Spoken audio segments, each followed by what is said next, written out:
Papa Dudut. Ako po si Daniela pero tawagin niyo na lamang po akong Danny.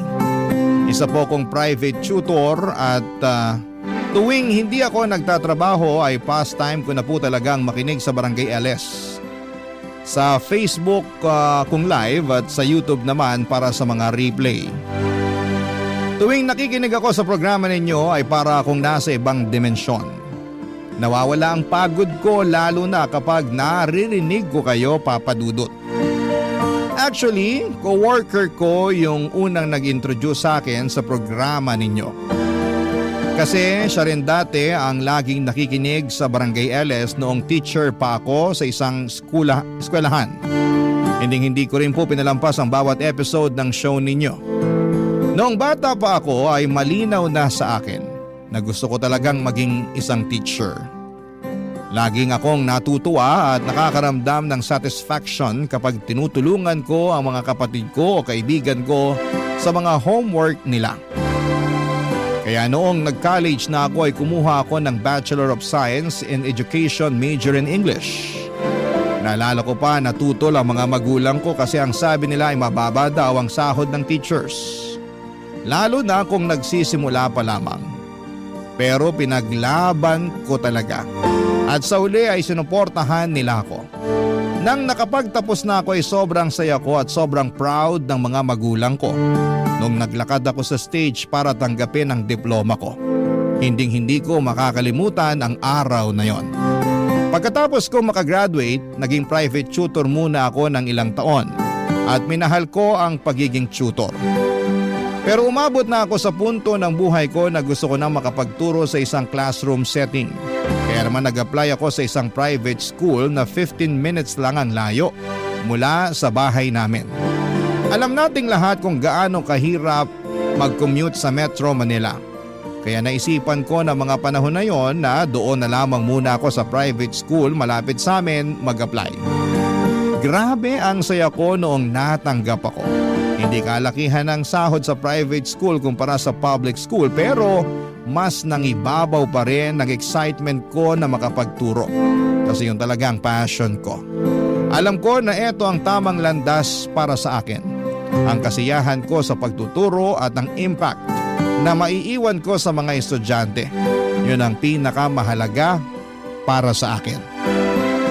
Nung unang araw ko sa private school ay mainit ang pagtanggap sa akin ng principal at pagkatapos ng usapan namin ng principal, dumiretso na ako sa faculty room at doon ko rin nakilala ang kapwa teacher ko na si Mike Papadudut.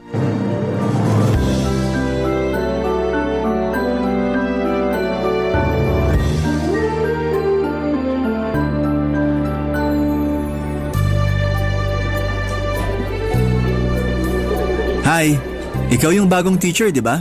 Nice to meet you. Mike nga pala. Hi Mike, nice to meet you. Ako si Daniela pero Danny na lang for short. Saang school ka nga pala galing, Danny?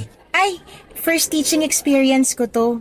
Seryoso? Oo, I mean, may experience ako sa pagiging private tutor pero first time ko magturo sa isang classroom setting. Kinakabahan nga ako eh. Sa umpisa lang yan, promise.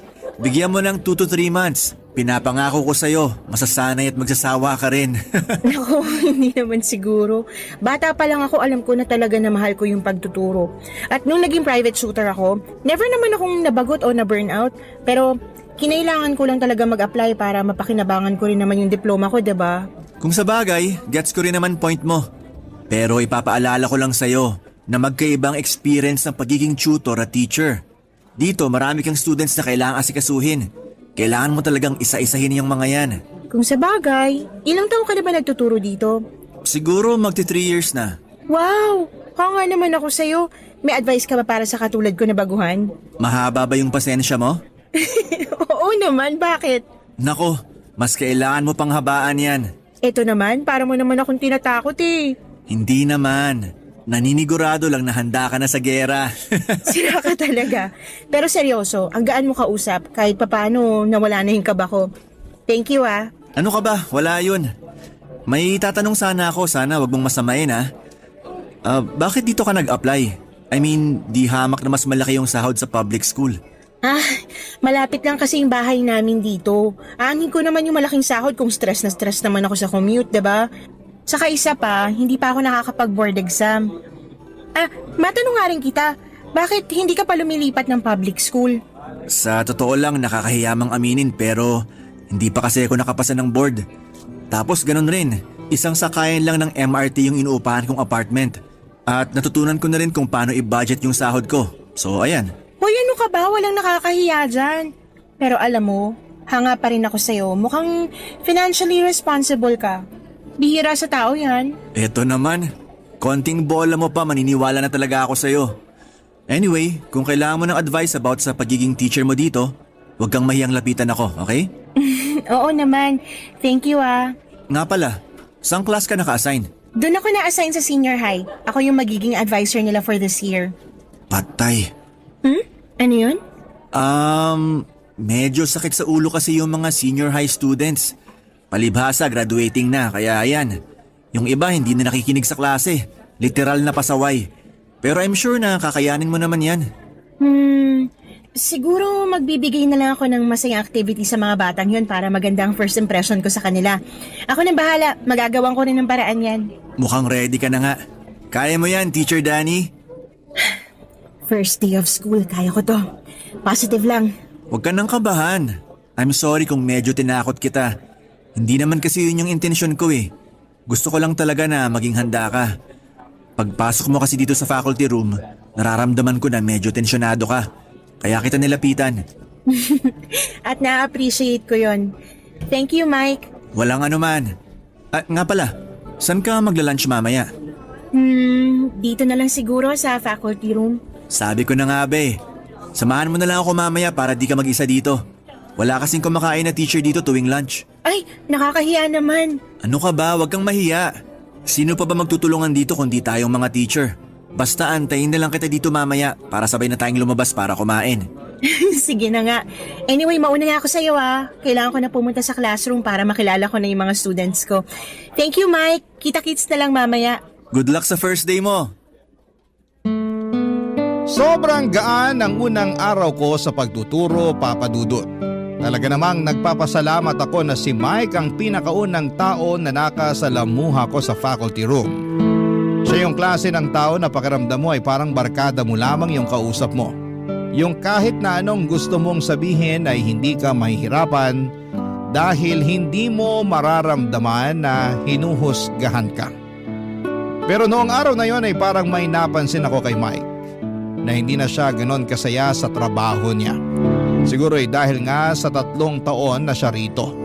Marahil ay nakakaramdam na siya ng burnout. Pero kahit na ganoon ay hindi siya naging masungit at sobrang professional pa rin siya sa lahat ng nakakausap niya. Doon ko naisip na sobrang importante na pahalagahan natin ang mga teachers. Kasi kahit na may mga pinagdadaanan sila, karamihan sa kanila ay kayang-kaya pa nilang maging masaya at passionate sa ginagawa nila.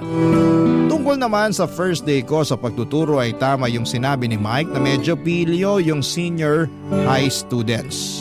Medyo magulo sila pero nakuha ko naman ang loob nila. Naging approachable akong teacher at hindi ko naman pinipilit na magmukhang matigas o seryoso agad. Pero inilinaw ko sa kanila na hindi ko ito tolerate ang disrespect at may mga boundaries na kailangang respetuhin. At so far ay naging maayos naman ang trato sa akin ng mga estudyante ko. Pero Papa Dudut, may napansin akong isang estudyante na palaging uma-absent. Si Janine. Sobrang nag-worry ako dahil 3 araw na siyang hindi pumapasok. Hindi ko maiwasang magtaka at unti-unting nagkaroon na ako ng pangambang may problema siyang kinakaharap. Noong tinanong ko ang mga kaklase niya ay parang walang gustong magsalita. Kaya hindi ko na rin sila pinilit. Hindi ko pa nga alam kung paano tutulungan si Janine kung hindi ko siya makakausap. At baka may dahilan kung bakit hindi siya pumapasok. Yung mga tanong na patuloy na umiikot sa isipan ko. May sakit ba siya? May pinagdadaanan ba siya sa bahay? May dahilan ba siya kung bakit siya hindi pumapasok? ay patuloy na naging isang mabigat na alalahanin para sa akin bilang isang guro. Parang bilang guro may obligasyon akong maging maalaga at makiramay sa mga estudyante ko. Kaya nga parang nanay ang pakiramdam ko. Nagmumuni-muni sa kung ano ang kalagayan ng isang estudyante. Noong bumalik ako sa faculty room noong break time ay hindi pa rin mawala sa isipan ko si Janine. Mas tumindi ang concern ko bilang teacher. Napansin ni Mike yung pagkabahala ko noong mga panahong yon, Papa Dudut.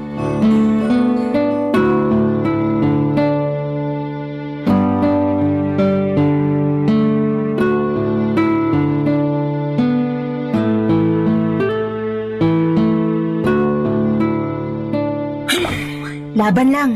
Uy, okay ka lang? Okay lang naman ako. Kaso, pakiramdam ko magkaka-sore throat na ako eh. Ang hirap pala mag-manage ng 24 students sa isang klase. Pero kamusta naman mga students mo? Eto, okay lang naman mga students ko. Pero may isa kasi akong student na magpo 4 days nang hindi pumapasok eh. Siguro oras na para kausapin ko yung principal tungkol sa student na yun. Nababahala na kasi ako eh. Baka may nangyari ng masama doon. Diyos ko po, sana wala naman. Mukhang alam ko na kung sino yung tinutukoy mo. Si Janine ba? Ay, paano mo nalaman yan? First year at second year students lang naman ang mga tinuturuan mo ah. Naging student ko si Janine ng 2 taon. Matinding sakit sa ulo yung batang yan. Uy, teka lang. Baka pinag-iinitan mo lang itong mga senior high kasi naaasar ka sa pagiging pilyo nila ha. Naku Mike, lubayan mo nga mga estudyante ko. Hindi ako nagbibiro, Dani. Hindi mo pa nararanasan ang kamandag ng batang yon kasi hindi mo pa siya nakikita at nakikilala. Uy, sobra ka naman magsalita. Ang harsh naman yata ng judgment mo para pagsalitaan ng mga bata ng ganyan. Diyan ka nagkakamali. Wala na ginawa ang batang yon kung hindi pahirapan ng lahat ng tao na nasa paligid niya. Binabastos niya mga teachers niya ng harap-harapan. At may isang beses pa na nahuli ang umiinom ng alak kasamang barkada sa likod ng school during school hours. At minsan ko na rin nahuli yan na nag-cheat sa exam. Sinulat niya lahat ng answers sa hita niya. Tapos nung sinabihan ko siya na itaas niya ng konti yung palda niya, pinangalandakan niya sa buong classroom na manyak ako. Uy, totoo? Seryoso ka? Hindi lang yan. Gusto mo malaman kung bakit malakas ang loob ni Janine? At kung bakit hindi siya nabibigyan ng disciplinary action? Bakit? Nanay niya mismo yung principal. Eh kung ganun, siguro nga oras na para kausapin ko yung nanay niya. Dani, sa tingin mo ba hindi na namin ginawa yan? So ano nangyari? Huwag mo sabihin wala man lang kayong napala. Palaging pinagtatakpan ng nanay niya yung mga kabulastugan niya. Yung ibang teachers nagre-resign na lang kasi hindi na kinaya yung mga pinaggagawa ni Janine.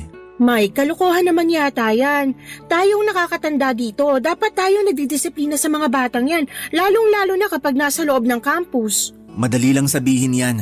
Pero karamihan sa mga teachers hindi na nag-aabala pa kasi hindi naman ganun kalaki yung sinasahod natin dito.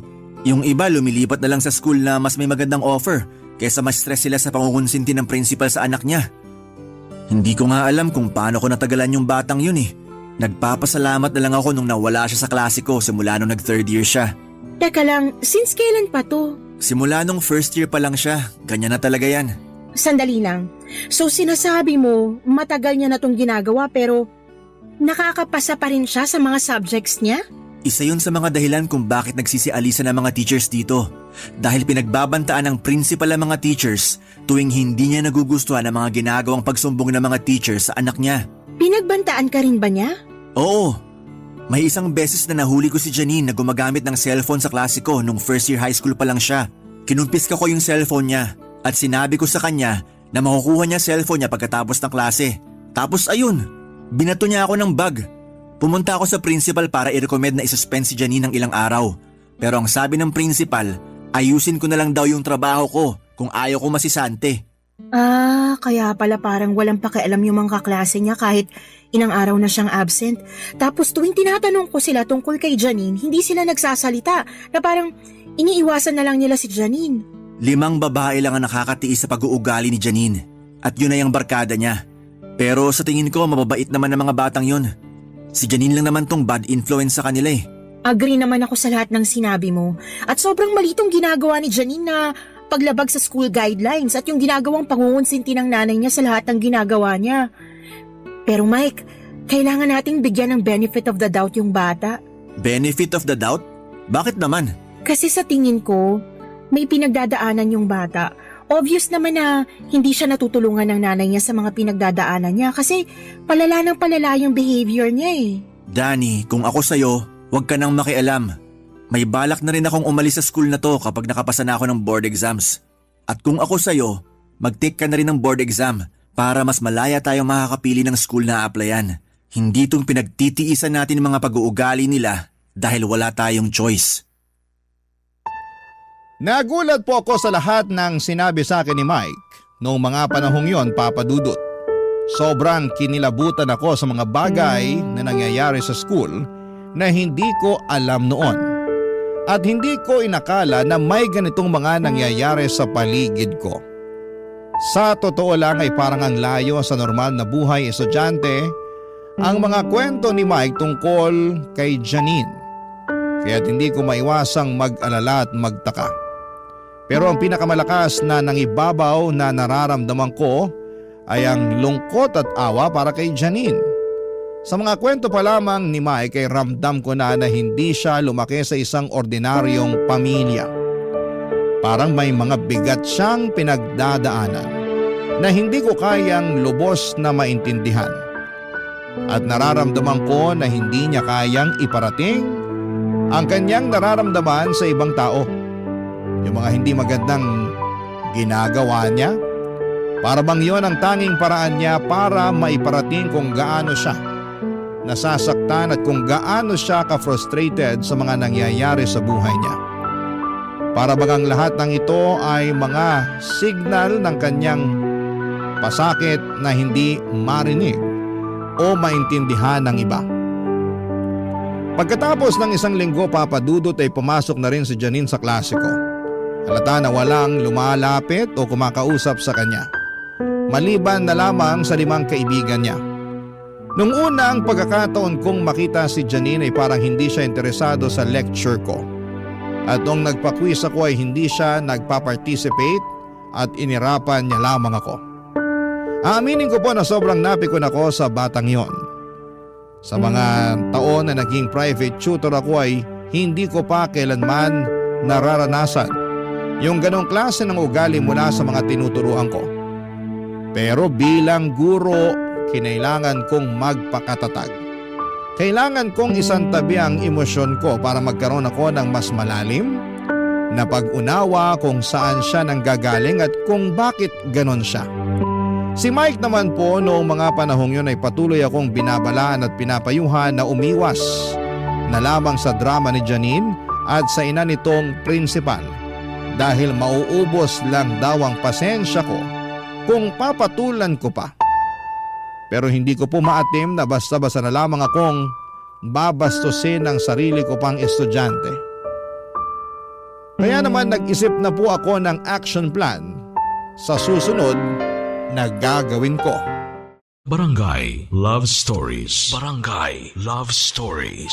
Lumala ng lumala ang ugali ni Janine sa harapan ko, lalo na sa klase ko. Nung una ay parang iniirapan lamang niya ako at medyo pinapakita na hindi siya natutuwa na nagle-lecture ako. Pero habang tumatagal ay mas lumalala. Gumagamit na siya ng cellphone sa klase ko ng harap-harapan. At kahit ako'y nagtuturo, hindi siya nahihiyang ipagpatuloy ang paggamit niya ng phone. Kapag nakatalikod ako ay may sinusulat sa whiteboard at madalas kong napapansin na lumalabas siya ng classroom at hindi na bumabalik pa. Naiisip ko na magsumbong sa principal pero base sa mga ikinuwento ni Mike sa akin, naisip ko na baka wala rin namang mangyayari. Parang sila pa nga yung pinapagalitan. Kaya parang nawala na ako ng gana na magsumbong. Parang wala nang silbi kung kakausapin ko yung konsentidora niyang nanay. Kasi kung ganon lang din naman, wala ring magbabago. Palagi ko siyang sinusubukang kausapin si Janine. Pero hindi niya ako tinitignan at parang nagpapanggap na hindi niya ako nakikita. Nung una, papadudot ay tinitiis ko na lamang at nananahimik na lamang ako. Pero Papa Dudut, dumating ang isang pagkakataon na talagang hindi ko na kayang baliwalain. Isang araw habang nagdidiscuss ako ay napansin ko na parang may mali kay Janine. Kung ano-ano na lamang ang pinagsasasabi niya. Tawa siya ng tawa tapos abala sa kakachika kasama ng mga kabarkada niya. Tapos ay napansin ko na sobrang pula na ng mukha niya at may hawak pa siyang malaking tumbler. Doon ko na talaga naisip na may hindi tama. Kaya huminto ako saglit sa pagdidiscuss. Inagaw ko yung tumbler mula sa kanya at inamoy. At doon ko nga nakumpirma na alak pala ang laman noon. Nang mga panahong yun ay talagang naisip ko na parang tinatapo na lamang ni Janine ang sarili niyang kinabukasan. Hindi ko na kayang manahimik at magpatuloy na lamang na walang ginagawa habang nangyayari lahat ng ito sa harapan ko. Kung hindi ako kikilos, parang magiging bahagi na rin ako ng hindi tamang nangyayari. Kaya tinigil ko muna ang lesson, pinag-self-study ko yung ibang mga estudyante ko at hinila ko si Janine palabas ng classroom para makapag-usap kami ng kami lamang. Kailangan ko siyang kausapin at kailangan ko ring malaman kung ano talaga ang nangyayari sa kanya, Papa Dudut.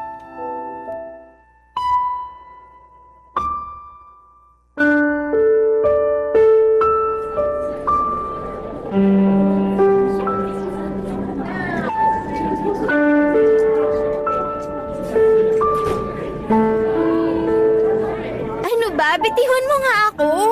Kumakahila ka naman. Aray! Hoy Janine, matagal na kitang pinagpapasensyahan at matagal akong nanahimik sa mga kawalang hiyaan na pinagagagawa mo sa klase ko. Pero ito, hindi ko na ito mapapalampas. Alam mo ba na pwedeng-pwede kitang ipasuspend sa ginawa mong pag-inom ng alak sa klase ko? At bakit? Anong gagawin mo? Isusumbong mo ako sa principal? Gusto mo tulungan pa kita? O eto, cellphone ko. Hanapin mo na lang sa contacts ko yung nakapangalan ng mommy. Senior high ka na, Janine. 1 taon na lang at gagraduate ka na. Yun na kung makakagraduate ka. Sa tingin mo ba may matatakbuhan ka pang mommy sa college kung sakali man na makapagtapos ka ng senior high?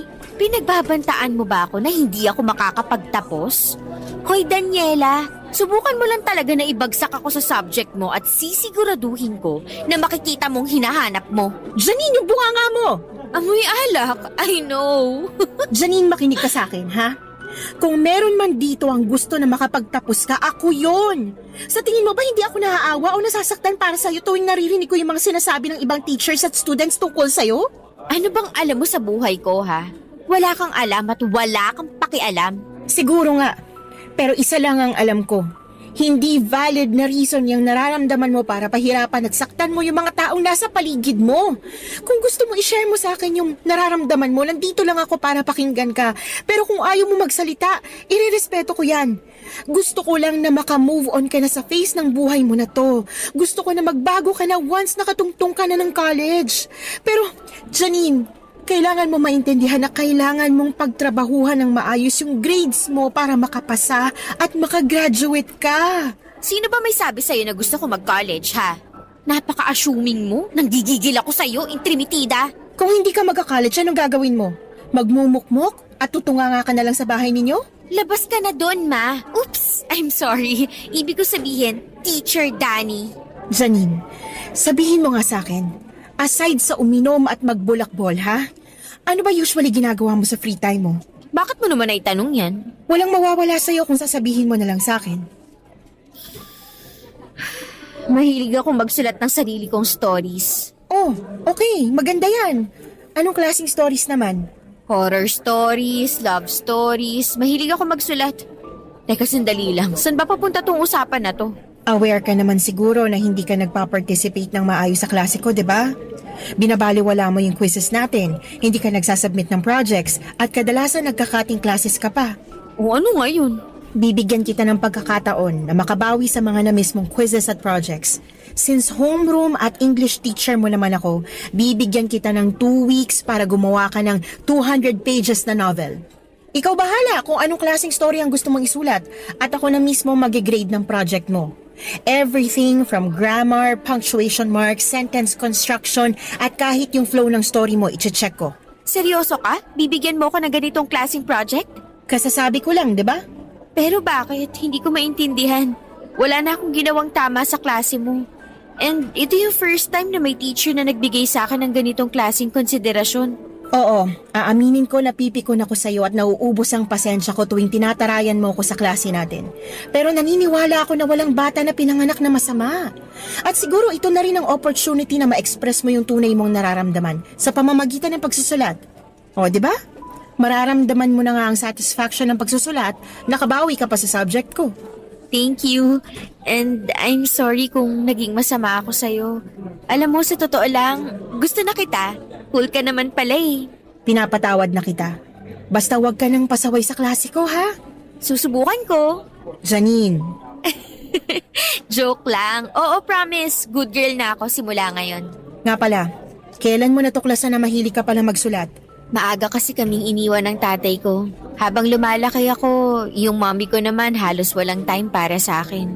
Umuwi na lang si mommy kapag matutulog na kasi sobrang busy ng trabaho niya bilang principal. So yun, gumagawa ako ng sarili kong kwento na kunwari nagkabalikan daw sina mommy and daddy or kunwari maayos ang relationship namin ni mommy. Parang ganun. So, ibig mo sabihin hindi kayo bati ng mommy mo? Oo, matagal na. Alam mo, pwede mo kong kausapin after class. Willing ako makinig. Na-appreciate ko yun. Thank you, Teacher Danny. Syempre naman. Pero sa ngayon, kailangan na natin bumalik ng classroom. Lapitan mo na lang ako pagkatapos ng klase mo, okay? Sige po. Halika na. Pagkatapos ng klase ay lumapit sa akin si Janine na tulad ng napagkasunduan namin, ikinuwento niya sa akin ang lahat ng nararamdaman at pinagdadaanan niya. At doon ko napagtanto ang mga bagay na hindi ko noon lubos na naisip. Napag-alaman ko na ang dahilan kung bakit parating pinagtatakpan ng principal si Janine ay dahil gusto niyang makabawi sa anak niya. Sobra siyang nagigilty dahil madalas ang tita pala ni Janine na nag-aalaga kay Janine noong bata pa siya. Habang ang nanay niyang principal ay laging abala sa trabaho. Dahil dito ay lumaki si Janine na malayo ang loob sa kanyang tunay na magulang. Kaya't nagkaroon siya ng mga sama ng loob dito. Kaya noong nagkaroon ng pagkakataon ng nanay ni Janine na makasama ang anak niya sa iisang eskwelahan, halata na gagawin niya ang lahat upang makabawi sa anak. Kahit na alam niyang mali ang paraan niya ng pagbawi. Ngunit habang nag-uusap kami ni Janine ay nagkaroon ako ng mas malalim na pag-unawa sa sitwasyon ni Janine. Hindi ko lang siya nakita bilang isang estudyante kundi bilang isang batang may mga pinagdadaanan. Dahil sa pag-uusap namin na yon ay mas lalo pang gumaan ang loob ni Janine sa akin. Nawala yung dating malditang Janine at mas nakikinig na siya sa klase ko. Kinalaunan ay natapos din niya ang project na ipinagawa ko sa kanya at nakita ko kung gaano siya nagsikap. Sobrang nakakataba ng puso at nakaka-proud isipin sa mga simpleng hakbang ko bilang guro ay naging bahagi ako ng pagbabago ni Janine. Pero papadudot na guguluhan pa rin ako sa ginagawa ko noon. Tama ba na kinausap ko si Janine na parang isang kaibigan? Tama ba na pinakinggan ko ang kanyang mga personal na problema? Aaminin ko hanggang ngayon ay medyo mabigat pa rin ang kalooban ko. Dapat kasi ay may mga boundary sa pagitan ng guro at estudyante. Ngunit ng mga panahong yon, yun lang ang naisip ko na kailangan kong makialam sa buhay ni Janine upang mas maintindihan ko siya. Pero ngayon na-realize ko na mali yung sobra kang friendly sa students mo. I mean, hindi ko naman sinasabi na dapat ay sungitan mo sila pero gaya ng sabi ko ay mahalaga pa rin na may mga boundaries. Ilang linggo pagkatapos ng pangyayaring yon ay napansin ko si Janine na patuloy na nagtitext ng palihim habang nagdidiscuss ako. Sobra ko nadismaya kasi akala ko ay wala na yung Janine na pasaway. Dahil gusto ko talagang maging fair na teacher sa lahat. Hindi ko na pinalampas at kinonfiscate ko ang cellphone niya. Nagwala siya, nagdabog at lumabas pa ng classroom. Sobrang nakakapanghinayang Papa Dudut. Kasi akala ko ay nagbago na siya pero parang bumalik siya sa dati. Parang lahat ng mga payo at pakikinig ko sa kanya ay nawala na lang bigla. Pagkalipas ng 15 minutes noong nag-break na yung mga estudyante ko, saka ko siya hinanap para kausapin.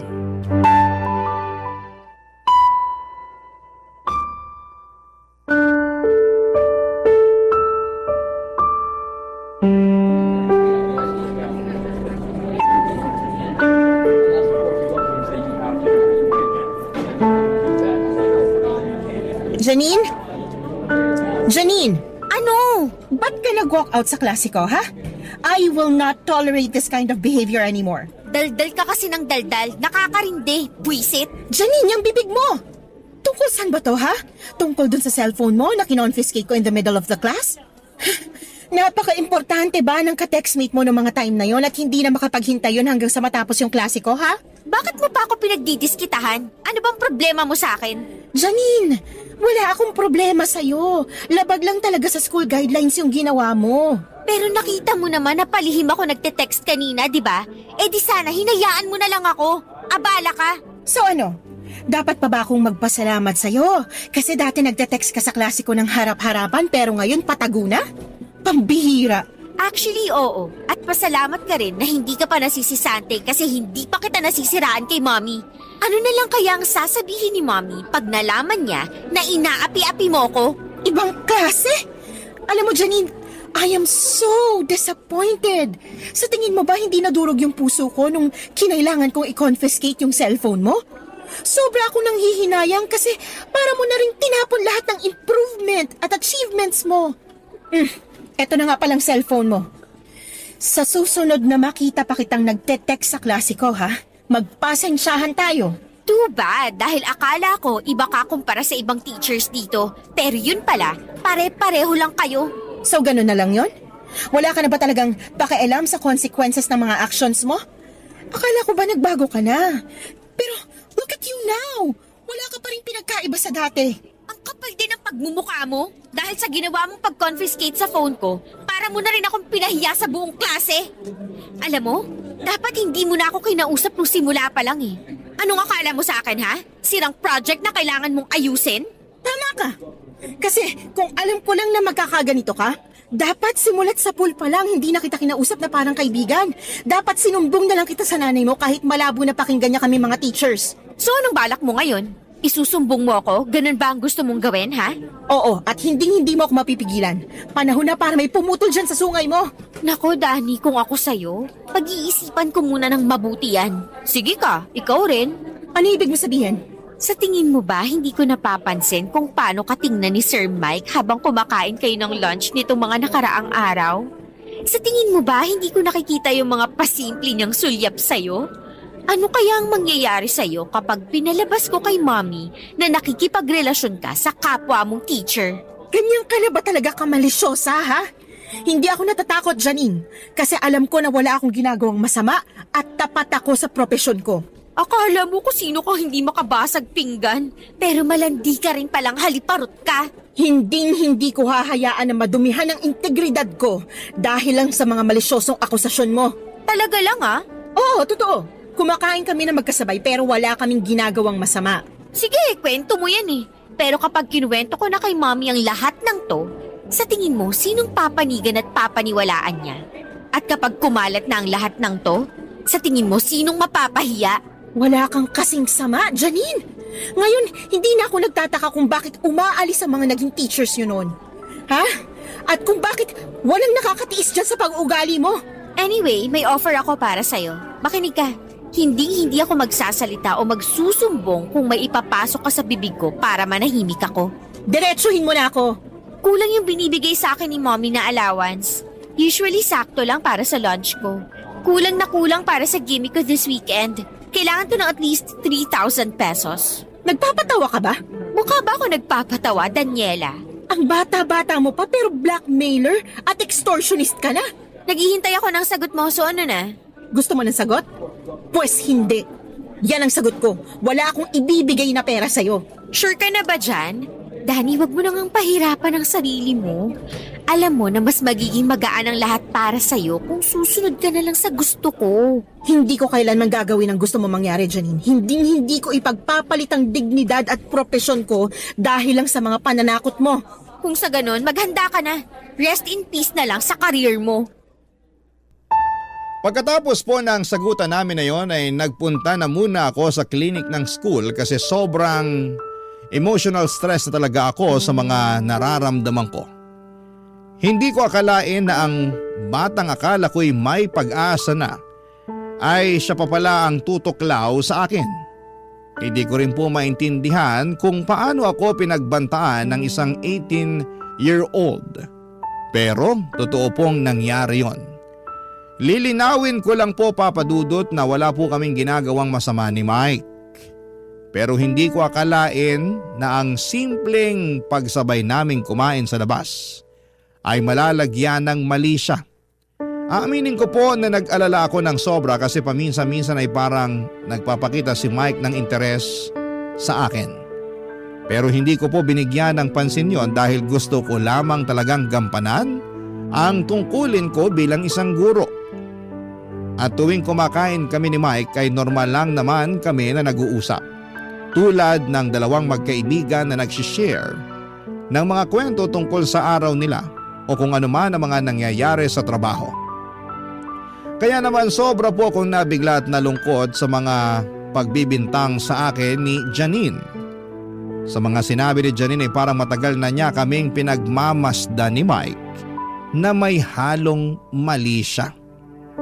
And speaking of Janine, palala po siya ng palala at wala pa ring pagbabago sa ugali niya. Pero napuno ako noong nakita ko na vinavandalize niya yung record book ko at ni isa sa mga estudyante ay walang gustong umamin. Pero deep inside, alam ko po na si Janine ang gumawa noon kasi yung vandal na nasa record book ko ay kapareho ng sulat kamay niya. Dahil doon ay naglakas loob na po ako na magpunta sa principal para sabihin lahat-lahat ng mga nangyari sa amin ni Janine simulat sa pool. Pero gaya nga po ng inaasahan ko ay hindi po ako pinaniwalaan. Binaligtad ako ni Janine at sinabi niya sa nanay niyang principal na nakikipag-relasyon daw ako kay Mike sa loob ng eskwelahan. Sinabi din po sa akin ng principal noon na hindi na raw niya dadalhin sa school board yung issue kung titigilan ko si Janine. At ito po yung nagbigay sa akin ng ideya na baka panahon na nga para yung school board na mismo ang kausapin ko. Baka sakaling mas may mapala pa ako. Kinausap ko po si Mike at sinabi ko sa kanya lahat ng nangyari sa amin ng principal at kay Janine dahil gusto ko na kasama si Mike once na nagsumbong na ako sa school board tungkol sa corruption ng school na yon, Papa Dudut. Pero hindi ko po inakala na may mas malala pa palang revelasyon akong matutuklasan noong pinuntahan ko si Mike para kausapin. Barangay Love Stories. Barangay Love Stories. Nagkita kami ni Mike sa isang coffee shop at doon ko ikinuwento sa kanyang lahat ng mga nangyari. Yung alita namin ni Janine pati na rin ang mga detalye ng mga pangyayari noong nagsumbong ako sa principal.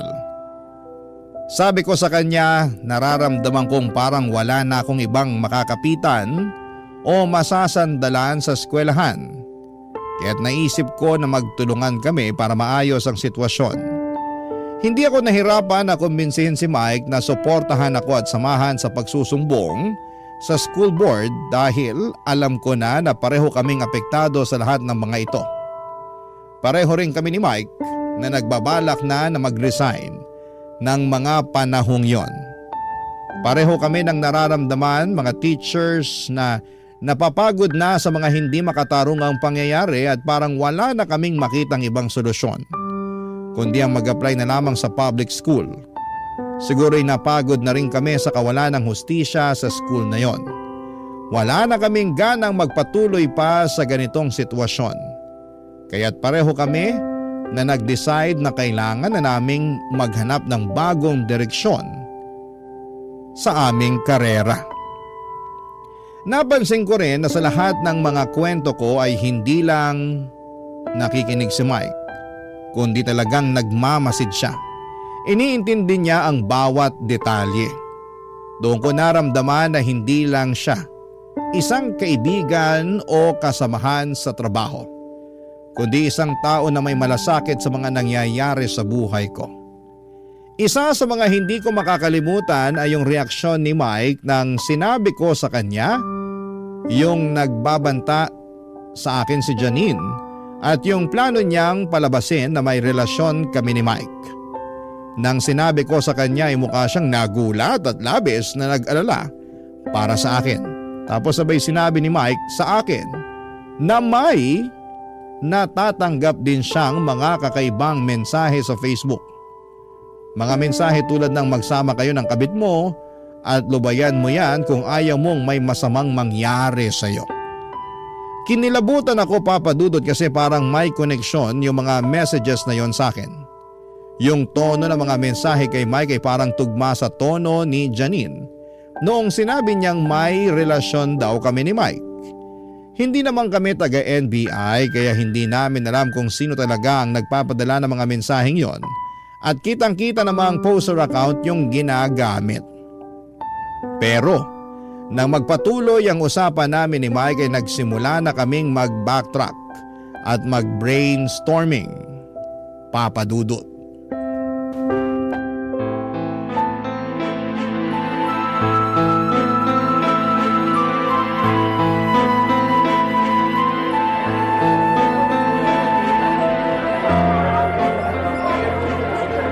Dadanak ang dugo kung hindi mo pa siya lulubayan.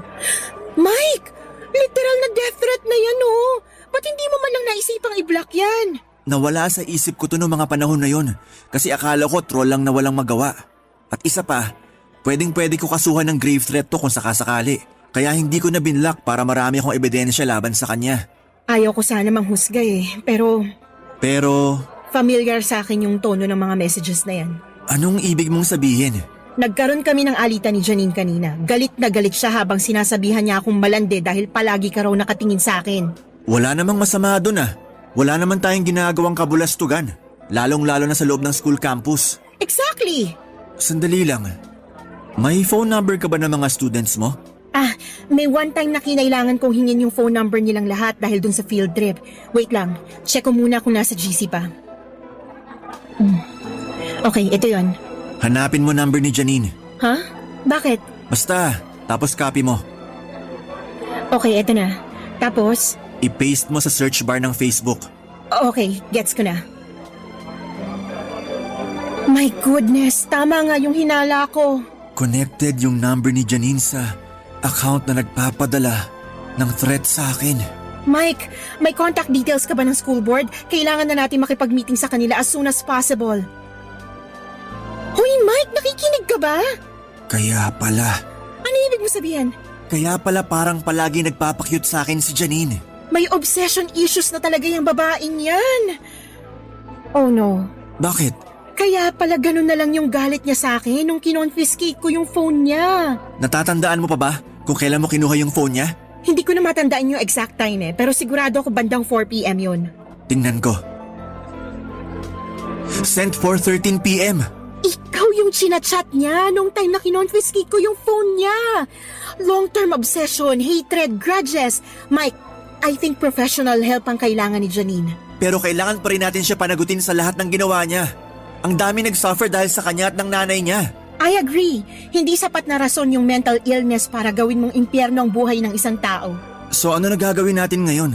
Gaya ng napag-usapan natin, sabay nating haharapin ng school board.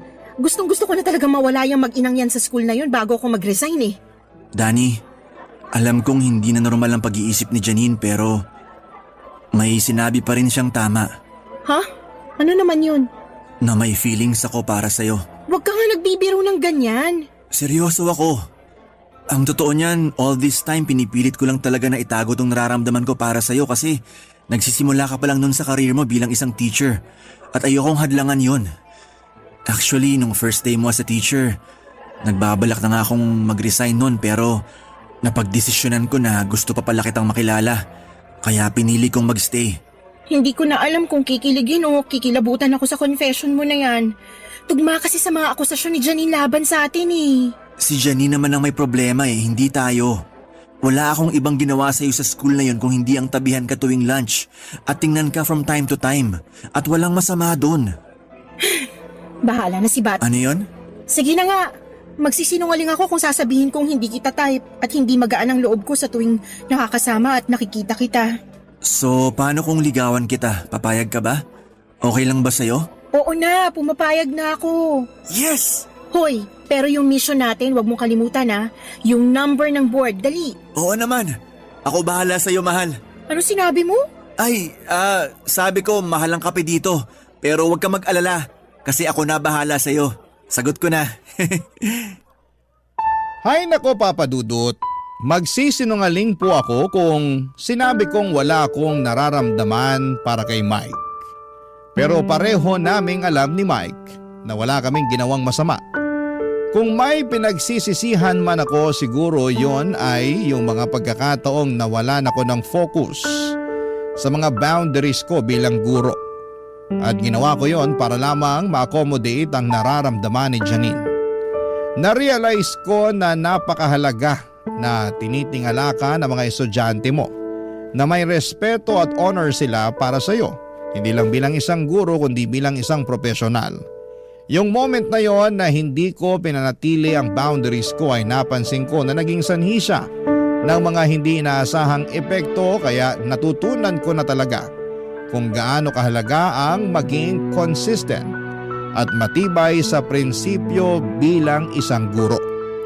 Anyway, natuloy din ang meeting namin kasama ang school board at sa wakas ay natuldukan na rin lahat ng injustices na nangyayari sa eskwelahan na yon.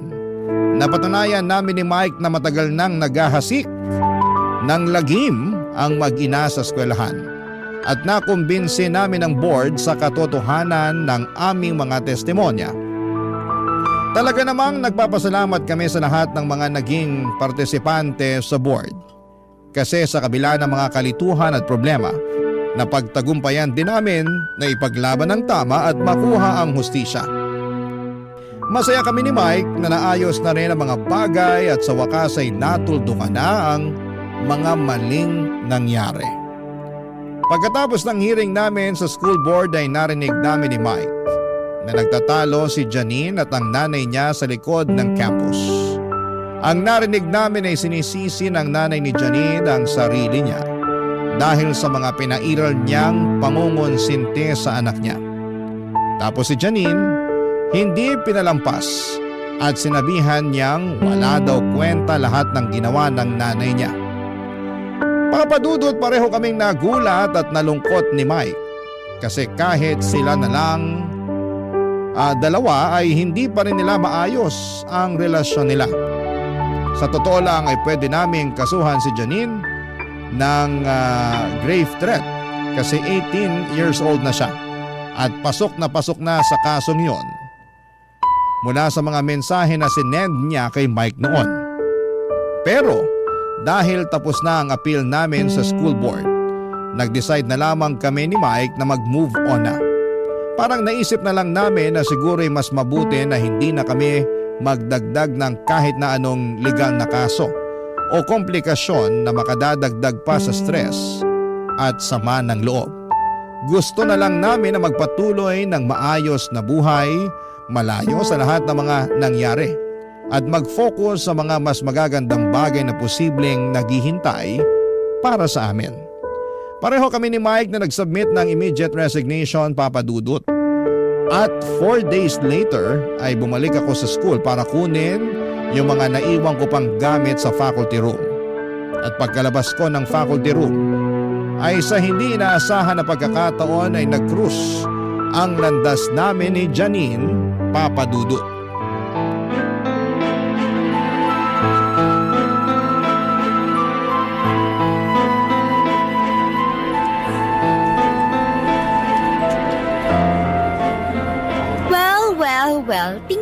nga naman. Janine, tapos ng responsibilidad ko sa'yo bilang teacher mo. Aalis na ako at wala ako sa mood para makipag-usap o makipag-away sa'yo. Congrats nga pala, nakuha mo na ang gusto mo. Nilalayuan na ako ng barkada ko na parang may nakakahawa akong sakit at sirang-sira na rin kami ng mommy ko. Tinanggal na si mommy bilang principal at na-expel na rin ako. Nandito na lang ako para kunin yung mga natitira kong gamit sa locker. So ano, masaya ka na ba? Ha? Magsalita ka? Janine, alam mo mismo sa sarili mo na umpisa pa lang, hindi ito ang ginusto kong mangyari sa'yo.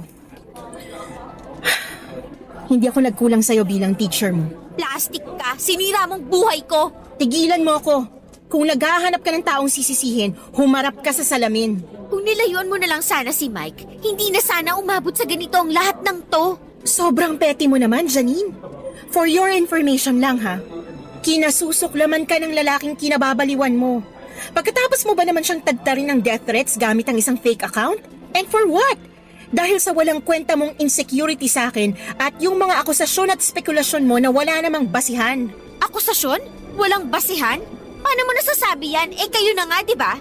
Ahas ka lang talaga. Isa kang malaking sawa. Naturingan ka pa namang teacher, hayop ka.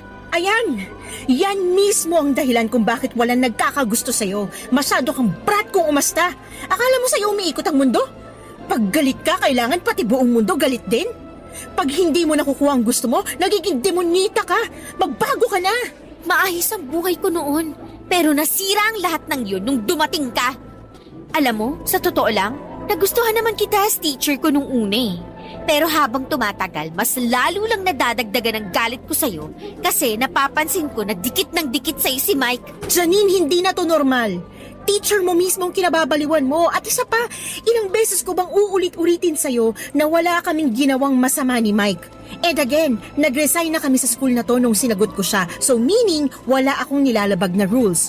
Hindi mo na pwedeng gamitin yan against me. Ginampanan ko ng maayos ang pagiging teacher ko sa inyo. Sana maging miserable kayo ni Mike. Sinusumpa ko na hindi kayo magiging masaya.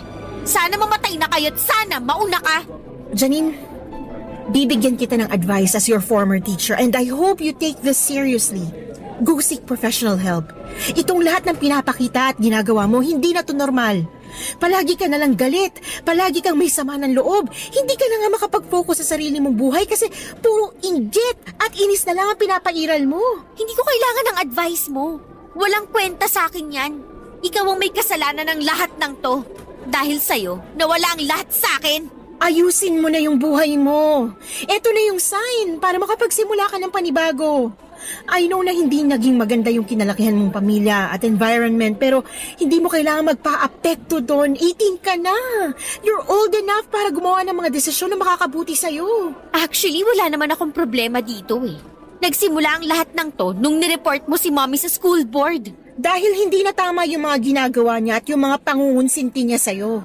Hindi mo ba nakikita na ang dami-dami niyong nasasaktan at naaapakan na tao? Kung kinaya at natiis ng ibang teachers yung baluktot niyang pamamalakad, pues ibahin mo ko. Nung nadiskubre namin ni Mike na ikaw yung nagpapadala sa kanya ng death threats, mas lalo lang lumakas ang loob ko para i-report ang lahat ng to. Alam mo, dapat ikaw na lang dinetret ko eh. Pero hindi ko ginawa kasi akala ko nung una na iba ka sa kanila. That's confession to a crime, Janine. Nare-realize mo ba kung gaano katindi at kabigat tong ginawa mo?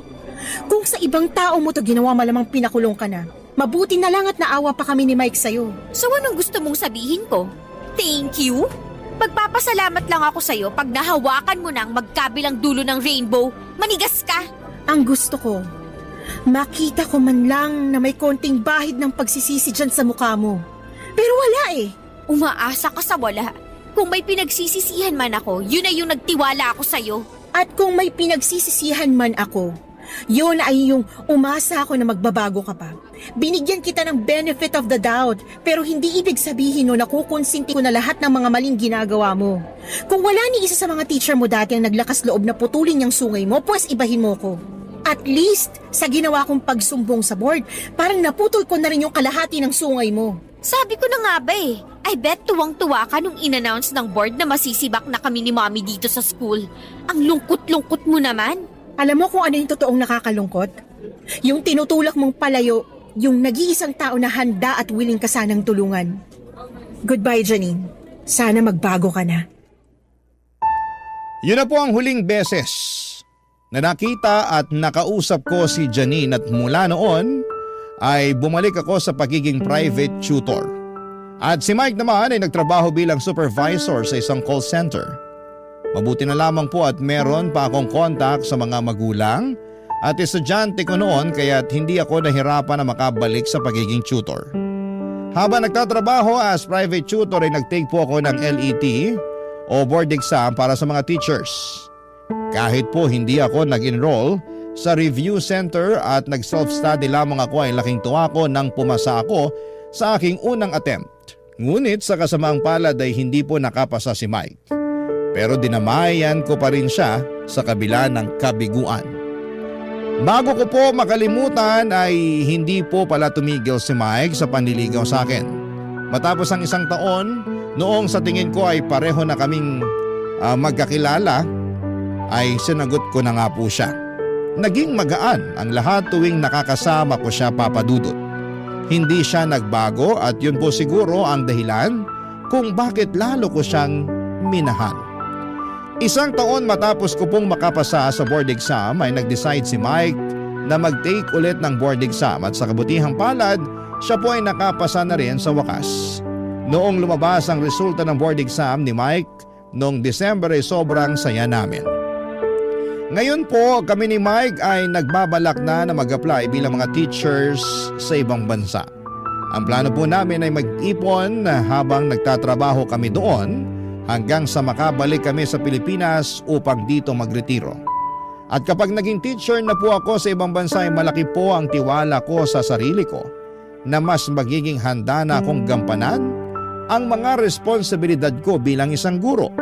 Dahil sa mga naging karanasan ko ay nakakasiguro ako na mas magagampanan ko ng maayos ang aking tungkulin. Nais ko rin pong magbigay pansin sa mga guro sa ating lipunan.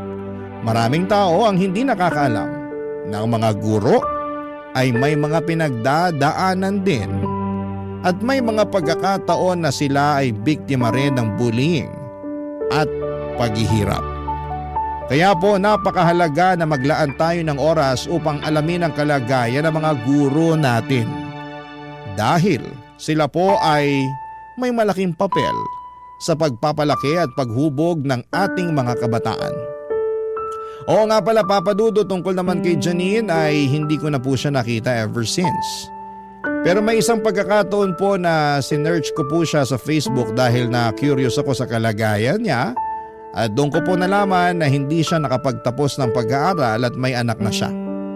Hindi ko po alam kung ano ang nangyari sa buhay ng batang yon, ngunit taimtim ko pong ipinagdarasal na sana'y magkaroon siya ng bagong pagkakataon na matutunan niyang itama ang mga pagkakamali niya.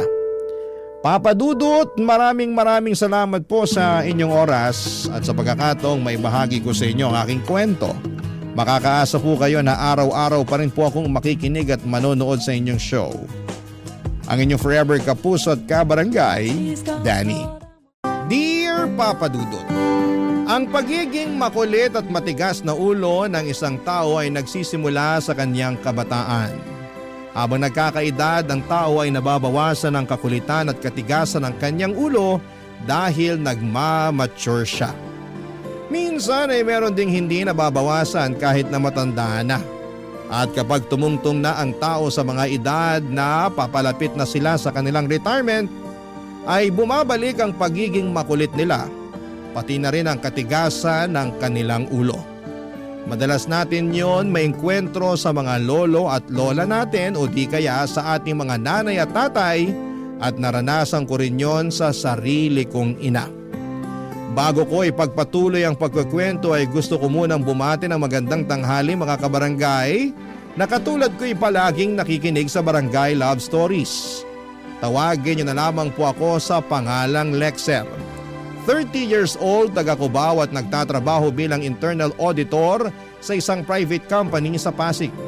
Nangyari ang kwento ko taong 2024. Malit lang ang pamilya namin ng mama ko, bali 2 lamang kami ng kapatid kong babae na anak nila ng tatay naming iniwan kami noong araw para sumama sa ibang babae. Simula noon, kaming tatlo na ang naging magkakasangga sa buhay.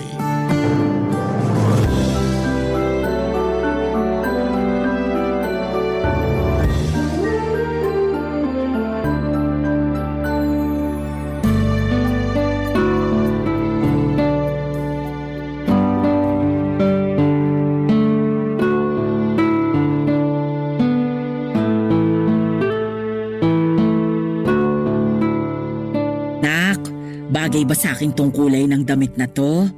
Dark green? Oo, ngayon pa lang ako magsusuot ng ganitong kulay eh. Tingin ko bagay naman po sa inyo. Tingin mo lang? Hindi ka sigurado? Sigurado po. Sigurado po na bagay. Ito kayang maroon. Ayos ba sa akin to? Okay din naman po. Sigurado ka ha? Kasi mamimili na lang ako sa dalawang kulay ng damit na to. Kayo pong bahala. Eh syempre, gusto ko naman maging kaaya-aya sa paningin ng kadate ko, no? Ano pong sabi nyo? Sabi ko, gusto kong maging kaaya-aya sa paningin ng kadate ko. Teka lang, tama ba yung narinig ko? May kadate kayo? Oo. Ay, sorry. Hindi ko pala nasabi sa inyo ng kapatid mo yung tungkol sa bagay na yun. Malamang po, hindi nyo nasabi, kaya nga po ako nagulat eh. Kaya pala di kayo magkanda ugaga sa pagtatanong kung anong kulay ng damit ang bagay sa inyo. Siyempre. Ikaw nga, tinatanong mo rin ako kung bagay ba sa iyo ang ganitong klase ng damit.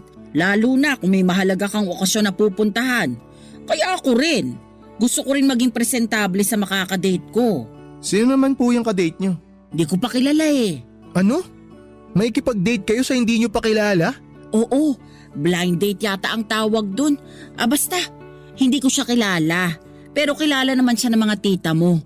Sa katunayan, sila nagsabi sa akin na makipag-blind date para makakilala ng lalaki na posible kong maging boyfriend. Teka, parang ang bilis naman po yata. Anong mabilis dun? Ng mga pangyayari. Yung pakikipag-blind date nyo, pati yung paghahanap yun ng magiging boyfriend. Parang ngayon ko lang lahat nalaman yan ah. O itong anak ko naman, oo. Sino ba sa atin ang mas matanda? Ako ba o ikaw? 29 years old pa lang po ako, kayo 53 na. O ako pa lang mas matanda. Pero bakit parang ikaw ang nag-uulyanin dyan? Anong nag-uulyanin sinasabi nyo? Ano ibig nyo sabihin? Sinabi ko na kaya sa'yo no na gusto ko ulit magka-boyfriend. Siyempre! Tagal ko na rin na bakante simula nung iwan tayo ng dumuho mong tatay matapos niyang sumama sa ibang babae. Sa lagay, siya lang ang may karapatang sumaya sa piling ng iba. Hindi ko na maalala na sinabi nyo sa akin yan noon. Baka masyado akong occupied nung sinabi nyo yan. Pwede. Para kang ang lutang kausap nun eh. Grabe naman po sa lutang. Totoo naman.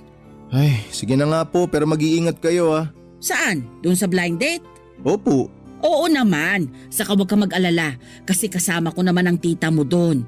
Doon sila pupwesto sa malayo. Sina tita talagang may pakana ng mga to eh no? Huwag mo na silang anuhin. Gusto lang naman nila akong hanapan ng makakasama sa buhay. Nagsimula kasi yun nung nakita-kita kami sa labas. Tapos tinanong nila ako kung gusto ko pa raw magpaligaw o mag-boyfriend. Lalo ngayon natapos ko naman daw kayong pag-aralin ng kapatid mo. Napaisip ako tapos sabi ko gusto ko naman. Kaso dahil taong bahay lang ako, wala naman akong nakikilalang mga lalaki. Ayoko namang makipag-usap sa Facebook kasi maraming scammer. Baka perahan lang ako, no? Tama naman po yun. Maganda na yung nag-iingat kayo. Kaya nga hinayaan ko na lang yung mga tita mo nung sinabi nila na sila na ang bahala. Basta wag lang kayo magpapabuntis ah. Hindi mangyayari yun. Kasi wala na akong matres. Di ba nga naoperahan ako nung pinanganak ko yung kapatid mong bunso? Ay, oo nga pala. O ikaw talaga. O basta, ako excited lang. Pakiramdam ko bumalik ako sa panahong dalaga pa ako. Kahit naman 53 years old na ako may asim pa ako, no? Mga padudot, gaya ng sinabi ko ay iniwan na kami ng tatay namin noong araw matapos niyang mambabae. Ni anino niya ay hindi na nagparamdam sa amin kaya naman hindi ko ikakaila na meron akong hinanakit sa kanya. At sigurado akong masusumbatan ko siya ng husto kapag nagpakita pa siya sa amin. Sa batang gulang ko noong 15 anyos ako ay ako na yata ang tumatayong tatay sa pamilya namin. At nung tumungtong na ako sa kolehiyo ay pinangako ko sa sarili ko na itataguyod ko ang mama ko at kapatid ko pagdating ng araw na makapagtrabaho na ako. Kaya ngayon ang ginawa ko simula noong nakagraduate ako. Hindi niyo ako masisisi kasi malaki rin ang pagpapahalaga ko kay mama dahil kinaya niya kaming itaguyod ng kapatid ko kahit na mag-isa lamang siya. Sa totoo lang ay hindi ko na mabilang kung ilang trabaho ang pinasok niya para lamang mapag-aral kami at magkaroon ng pambili ng pagkain namin.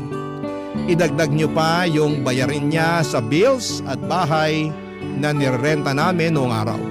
Kaya nga pinagsikapan ko talaga noon na makapagpundar ng sarili naming bahay kahit na maliit lang. Ang mahalaga ay hindi na namin iisipin kung saan kukuha ng pambayad sa renta buwan-buwan. Fast forward, naging open sa akin ang mama ko na gusto ulit niyang pumasok sa pakikipagrelasyon. Noong una ay hindi ko yun naintindihan kaagad dahil bakit kung kailan na siya nagkaedad ay saka naman siya naghanap ng panibagong pag-ibig. Pero hinayaan ko na lamang siya sa gusto niyang mangyari kasi may ugali ang mama ko na kapag gusto niya ang isang bagay ay ginagawa niya talaga. Hanggang sa isang gabi ay mayroong nangyari na hindi ko inaasahan, Papa Dudut.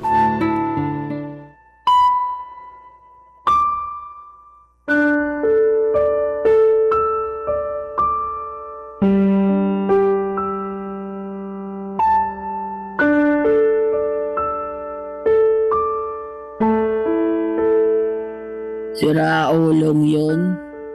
Matapos akong matikman ng ilang beses, bigla na lang akong iniwan sa ere. Sandali. Anong matikman ang sinasabi niyo dyan?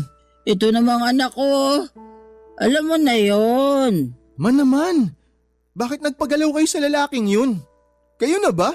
Ay, oo naman. Naging kami rin naman, syempre. Palagay mo sa akin, makikipag-ano sa hindi ko boyfriend? Isa ka, diba? Ginagawa naman talaga yun ng magkarelasyon. Kaso lang, ayun, naghanap ng ibang mo kung hindi pala ako type. Nalaman ko na lang na ang gusto ay yung mas mataba saka mas malaki ang balakang. Kaya eto, niniwan na lang niya ako bigla. Ay, parang ang bilis naman po ng mga pangyayari. Di ko alam na naging kayo na pala tapos ngayon malalaman ko na hiwalay na kayo. Saglit lang namang naging kami. Di ko na yata nasabi sa'yo kasi masyado kang busy sa trabaho. Saka masaya ako noon, ganado sa buhay. At laging maaliwalas ang gising ko sa umaga kasi nga kami na. Tapos gaganituhin niya lang ako. Iiwan at ipagpapalit sa ibang babae. Alam mo, sakit-sakit nun, anak. Alam ko po na masakit. Kaya nga kung pwede gusto kong makita yung lalaki para masuntok ko sa mukha eh. Ayaw na nga niyang makipagkita sa akin. Di na rin niya kinakausap ang mga tita mo. Biglang naglaho na parang bula. Napakasira ulo naman pala nun. Di niyo ba siya kinilala ng mabuti nung nag-date kayo? Siyempre, kinilala kong mabuti. Pero masyado rin namang mabilis na naging kami. Katwiran ko. Patatagalin pa ba namin? Hindi naman na kami teenager. Kahit na. Siguro kung pinatagal nyo pa ng konti bago nyo sinagot yung lalaking yun, di mas nakilala nyo sana siya ng husto. Hindi ko na nga naisip yun. Kasi gusto ko na rin naman siya. Ay, naman eh. Kita nyo nangyayari sa inyo ngayon. Iniwan niya kayo at pinagpalit sa iba. Huwag mo na ngang ulit-ulitin. Kita mong broken hearted na nga itong mama mo. O ano po bang pwede kong gawin? Wala. Saka alam ko naman sa sarili ko na hindi ko na mababago yung nangyari. Kasalanan ko rin naman eh. Siguro nga tama ka. Kung mas kinilala ko pa siya ng husto, malalaman ko kung anong intensyon niya sa akin. Sabi niyo nga hindi niyo na mababago yung nangyari. Tsaka sa tingin ko kasalanan naman talaga niya kasi mapaghanap siya. Di pa pala siya sigurado sa gusto niya sa isang babae tapos pumayag-payag siya na makipag-blind date sa inyo noon. Ang masahol pa, nagpakita siya ng interes sa inyo at niligawan kayo. Yung pala, may gusto lang siyang makuha. Tapos nung nakuha niya na, iniwan niya na kayo.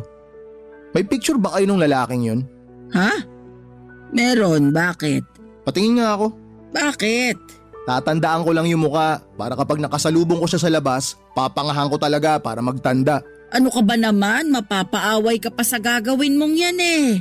Wala akong pakialam, basta makaganti lang ako. Maiganti ko lang kayo. Hindi mo na kailangang gawin yan. Di naman kita pinalaking basagulero, anak. Saka sigurado ko na makakapag-move on din ako sa lalaking yon. Sigurado po ba kayo? Mukhang sariwa pa nga sa inyo yung nangyari. Tingnan nyo, nagpakalasing kayo ng ganyan. Tapos kanina, umatungal pa kayo ng iyak. Grabe ka naman sa umatungal. Totoo naman eh. Oo na. Sa anong magagawa ko? Ang sakit-sakit kaya. Pag naranasan mong iwanan at ipagpalit sa iba, yun yung sandali na maiintindihan mo yung sakit na nararamdaman ko. Pero sana wag mong maranasan, anak. Ayoko namang iwanan at saktan ka na magiging kapareha mo balang araw. Huwag niyo na po munang isipin yun. Matagal pa naman bago ako magka-girlfriend eh. Bakit naman? Ayaw mo pa ba? Wala pa po sa isip ko. Ayoko pa. Pero 29 years old ka na. Yung mga kaedad mo may 1 o 2 mga anak na. Sila po yun, hindi ako. Tsaka bakit naman sa akin napunta yung usapan? Diba kayo yung broken hearted dito? Pinaalala mo na naman. Nakalimutan ko na nga eh. Ay, sorry po.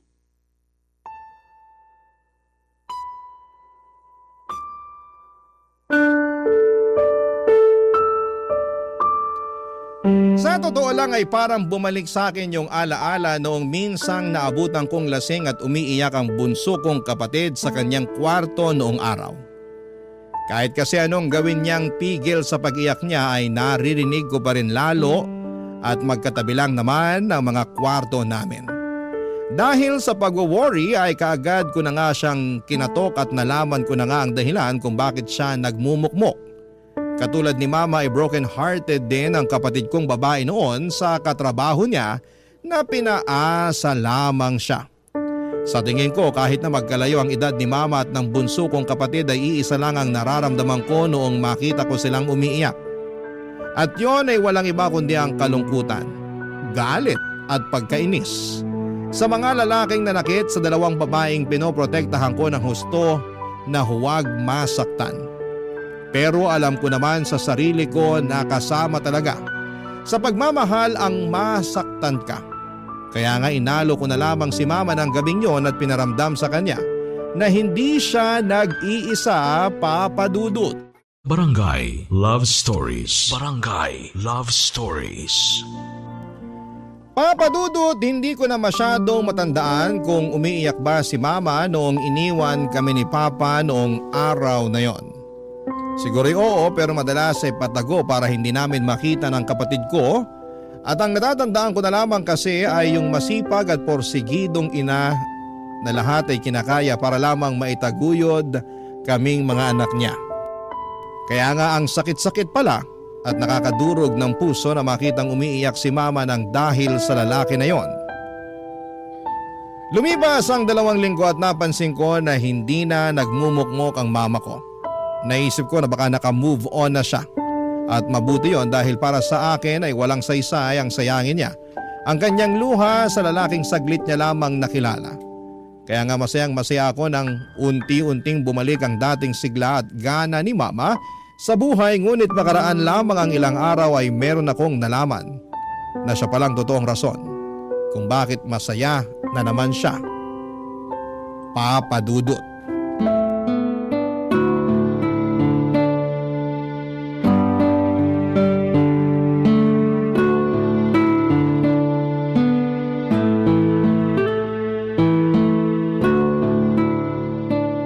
Aalis pala ako bukas, tapos baka gabihin ako ng uwi. Mag-iiwan na lang ako ng lutong pagkain para sa inyo ng kapatid mo. Ilalagay ko sa ref. Bale, initin nyo na lang sa microwave, no? Sige po ma, pero saan po ba kayo pupunta bukas? Ang totoo, makikipag-date ako. Na naman? Oo, pero iba na to. Hindi na to yung mokong na lalaking nang iwan sa akin noon. Di na po talaga kayo nadala no? Kasi sobrang tanga nyo naman kung makikipagbalikan pa kayo sa kanya matapos nung ginawa niya sa inyo. Sakit naman nung sobrang tanga. Sorry po, pero sinasabi ko lang naman yung totoo. Alam ko naman yun, kaya kumalma ka lang. Sino naman po yung bagong lalaki na i-date nyo? Basta, makikilala nyo rin siya ng kapatid mo pag naging kami na. Ma, magtanda ka na ha. Baka mamaya kung sino-sino lang yung i-date nyo tapos di naman pala seryoso sa inyo. Ilang linggo ko na rin naman to kausap, kaya alam ko na seryoso siya sa akin. Alam ba niya na may mga anak na kayo? Oo naman. Yun agad ang unang-unang sinabi ko. Siya ba may mga anak na? O dating kinakasama? Ha? Bakit bigla kayatang nagka-interes sa kanya? Dati naman doon sa una ko, hindi mo masyadong inaalam yung detalye. Kaya nga ang naisip ko, alamin na ngayon para makasiguro ako na malinis ang intensyon niya sa inyo.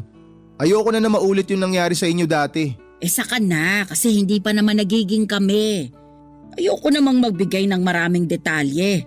Tapos di pala kami magiging okay, 'di ba?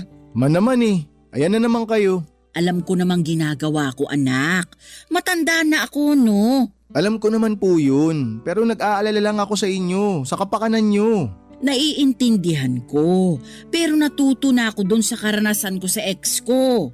Hindi na ako basta-basta masasaktan ng kung sino-sinong lalaki dyan. Ma, kahit na mabuti kang tao, sa dami ng manluloko sa mundo, marami pa rin susubok na lokohin kayo.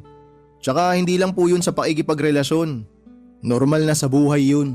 Basta, sinisigurado ko sa'yo na makikilala mo rin siya pag naging kami na. Pangako yan. Ay, wala naman ako magagawa Mag-iingat na lang kayo. Oo naman. May kasama po ba kayo bukas? Wala, ako lang mag-isa. Pero doon naman kami pupunta sa matao. Para kung may gawin siyang masama, mabilis ako makakahingi ng saklolo. Parang bigla akong kinabahan dyan Kumalma ka lang kasi. Kakakapi mo yan, nagiging nerbyoso ka na. Dinamay niyo pa yung pagkakape ko. Totoo naman Saka papaalala ko lang ulit sa'yo ha. Hindi na ako bata.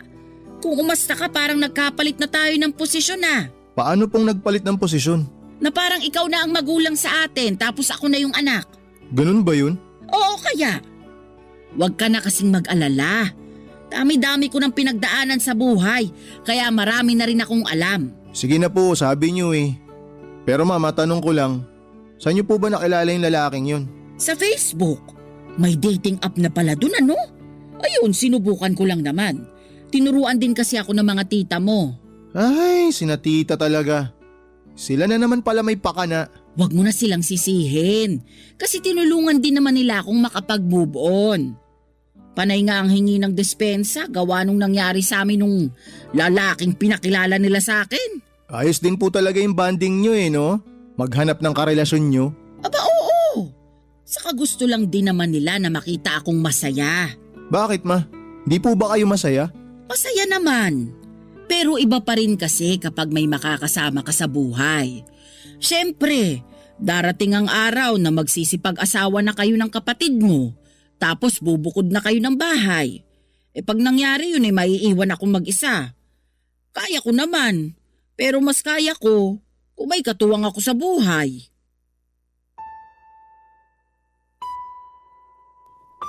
Papadudot, tama naman si Mama noong sinabi niya na mukhang nagkapalit na kami ng posisyon dahil parang ako na ang magulang sa aming dalawa. Kung manigurado ako kung sino na naman ang lalaki nagpapasaya sa kanya. Hindi naman sa ayoko na siyang makilala ng iba pero baka lang sa pagmamadali niyang pumasok na naman sa isang relasyon ay masaktan ulit siya ng husto. Siyempre, sino ba namang anak ang gustong makita na umiiyak at nasasaktan ang kanilang mga magulang? Wala naman, hindi ba? Pero aminado rin naman ako na nasa tamang edad na ang mama ko. Hindi rin naman ako kontra sa pag-love life niya. Kung doon siya masaya, ay kaya ko namang maging masaya para sa kanya. Kaya nga hinayaan ko siya na makipagrelasyon ulit doon sa bagong lalaki na kinakausap niya. Basta ipakilala niya ito sa amin ng kapatid ko at nangyari ngayon noong maging sila. Kaso, naking gulat namin noong nalaman naming mas bata pala yon sa kanya ng ilang taon. 27 years old lamang ito samantalang 53 naman si Mama. Agad na umusok ang ilong ng bunso namin kasi masagwa raw tignan na mayroong boyfriend si Mama na kasing edad lamang niya. Pero pinakalma ko siya at sinabi na hanggat napapasaya nito si mama ay wala namang problema. In short, sinuportahan ko sila sa abot ng aking makakaya kaso'y makaraan lamang ang 2 buwan. Ay nagulat ako nang may inamin si Mama Papa Dudut.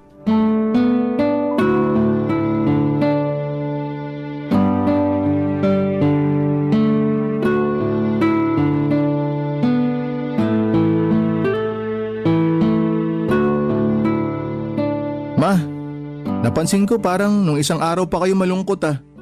Nag-aalala na tuloy ako sa inyo. May problema ba kayo? O baka naman may masakit sa inyo ah? Wala namang problema at wala ring masakit sa akin. Ayos lang ako. Ay, sa tono ng boses niyong yan, parang pinagbagsakan kayo ng langit at lupa ah. Sigurado po ba kayong ayos lang kayo? Ayos nga lang ako. Oh, ma, ano po nangyari? Ba't bigla kayong umiyak? Yung totoo, hindi talaga ako ayos, anak.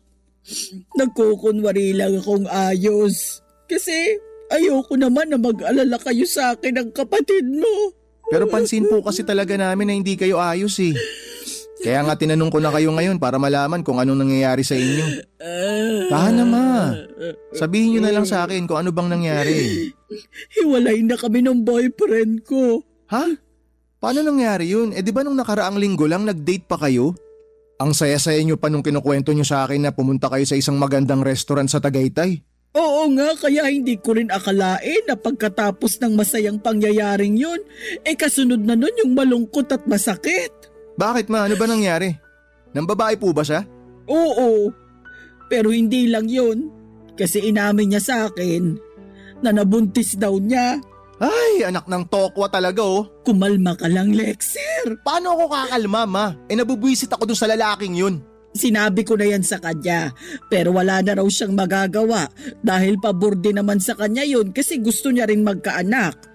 Alam mo naman, hindi na ako pwedeng mabuntis, kaya ayun. Yan na nga ba yung sinasabi ko eh. Nakipagrelasyon kasi kayo sa mas bata sa inyo. Natural, gusto pa nun magkaanak. Hindi kayo yung babaeng tutupad sa gusto niyang mangyari. Nung una naman, sinabi niya na ayos lang sa kanya na wala kaming anak, 'di ba? Narinig niyo pa nga yun ng kapatid mo eh. Tapos biglang ganito lang pala ang mangyayari. Narinig nga po namin pero duda pa rin kami kasi 27 years old pa lang yung lalaki. Di nga po kami nagkamali. Kasi ayan, tinan nyo, nangyari na.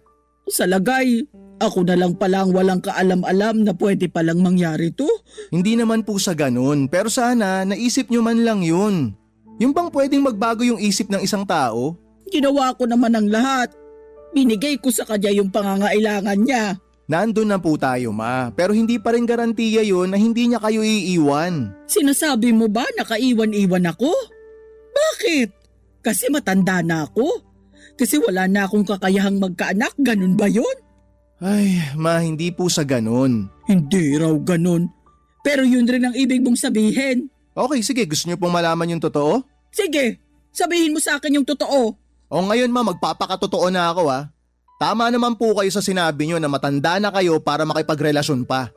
Kaya bakit di nyo nalang tigilan yung paikipag-blind date nyo sa kung sino-sinong lalaki dyan para makapaghanap kayo na magmamahal sa inyo?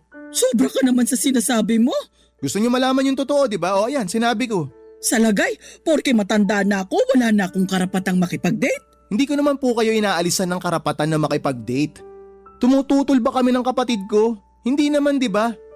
Kaya lang masyado kayong atat na pumasok sa panibagong relasyon na para bang mauubusan kayo ng lalaki sa mundo kapag wala kayong nakausap o nakilala. Hindi ko na siguro kasalanan kung lahat ng mga lalaking nakikilala ko at minahal ko manloloko at mangiiwan katulad ng tatay nyo. Kaya nga po matigilan nyo na yan para hindi na kayo masaktan ng husto.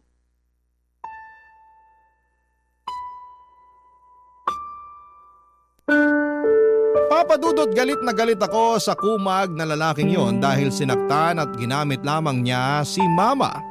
Pero inis din ako sa nanay ko kasi hinayaan lamang niya na gawin sa kanya yon ng damukol niyang ex-boyfriend. Kung pwede ko lang talagang masuntok at matadyakan sa mukha yung lalaking yon ay ginawa ko na. Sobrang sakit kayang makita. na umiiyak ang sarili mong ina ng dahil sa kanya. Kaya nga mas lalo akong naging protective kay mama. Kung protective na ako noon pa sa kanila ng kapatid ko ay mas triniple ko pa yon noong mga panahong yon. Bilang unang hakbang ay pinagbawalan ko na si mama na makipag-usap sa mga lalaki. Dahil baka mauwi na naman yon sa pagkakamabutihan tapos magiging sila at ang ending ay baka masaktan na naman siya ng gusto. At wala akong pakialam kahit na nagkasamaan na kami ng loob sa mga gagawin ko, Papa Dudut. Barangay Love Stories. Barangay Love Stories. Papa Dudut, habang lumilipas sa mga araw ay nagigilty ako sa mga sinabi ko kay mama noong huling beses na nagtalo kami. Alam ko naman na nadala lamang ako ng aking damdamin pero mali pa rin na pinagsalitaan ko siya ng ganon. Nagkasamaan patuloy kami ng loob, bagay na bihira lang mangyari sa amin. Dahil nga mas pinipilit naming unawain ang isa't isa. Kaya lang ay napuno na kasi ako pero hindi pa rin yon excuse para bastusin ko siya.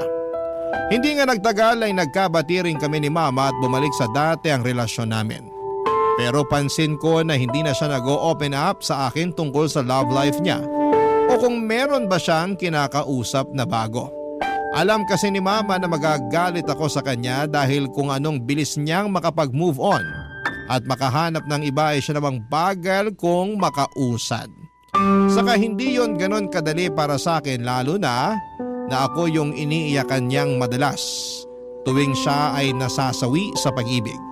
Kaya nga noong napansin ko naman na parang may nagpapasaya ulit sa kanya ay agad ko na nga siyang kinumpronta, Papa Dudut.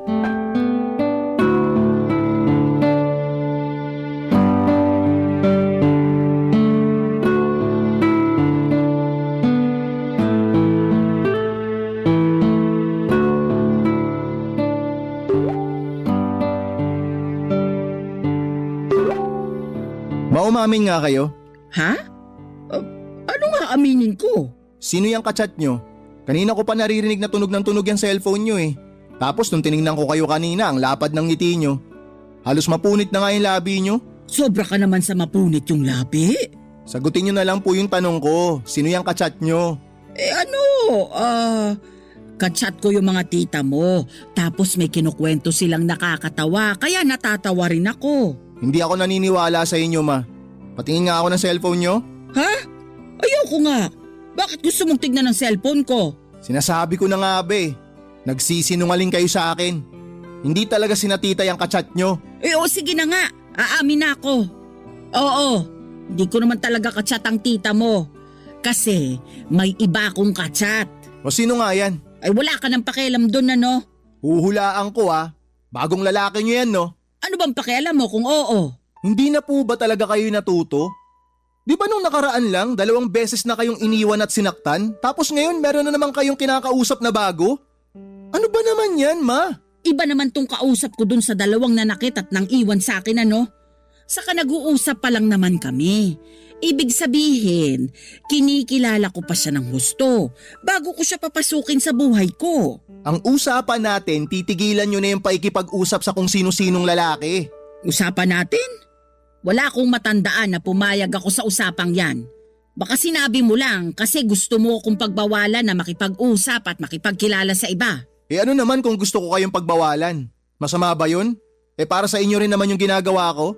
Ipapaalala ko lang sa'yo ha, na ako ang nanay sa ating 2. Anak lang kita, kaya wala kang karapatan na pagbawalan ako sa mga bagay na gusto kong gawin sa buhay ko. Hindi na ako bata, Lexer. Hindi na nga kayo bata, pero kung umasta kasi kayo, para kayong bata. Tsaka hindi ko naman nakakalimutan na kayo yung nanay sa ating 2 eh. Pero sana, alam nyo rin na masakit sa ulo yung mga gusto nyong gawin sa buhay nyo. Kaya nga wala na akong planong ipaalam sa'yo na meron na naman akong kinakausap. Kasi ayoko nang sumakit ang ulo nyo sa akin ng kapatid mo. Akala nyo tama yun. Akala nyo maganda yun, ma. Na hindi nyo ipapaalam sa amin na may bago na kayong lalaking kinakausap. Paano kung may mangyaring masama sa inyo? Ano bang mangyayaring masama sa akin? Hirap sa'yo, masyado kang advance mag-isip. Ang hirap sa inyo, masyadong sarado yung pag-iisip nyo eh. Anong sinabi mo? Sobra ka na ha? Hindi kita pinalaki at pinag-aral para bastos-bastusin lang ako. Matuto kang rumispeto sa nanay mo. Ma, nire-respeto ko kayo mula pagkabata hanggang ngayon. Pero sana matuto rin kayo na respetuhin yung sarili nyo. Di pa po ba kayo napapagod sa kakahanap ng makakarelasyon ninyo? Sa huli sasaktan din naman kayo, iiwan lang kayo. Kasi kung hindi kayo napapagod, pues ako napapagod ako na makitang nasasaktan ka. Napapagod ako na nakikitang umiiyak ka. Maawa naman po kayo sa sarili nyo. O eto, napansin nyo ba yung kapatid ko hindi na kayo masyadong kinakausap? Gusto nyo malaman kung bakit? Kasi naiinis siya sa inyo. Napakadesperado nyo raw na makahanap ng lalaking makakarelasyon. Ang dating kasi sa amin hindi kayo makontento na tayong 3 lang. Gusto nyo pa talaga humanap ng ibang makakasama sa buhay. Masama ba yun? Hindi naman, di ba?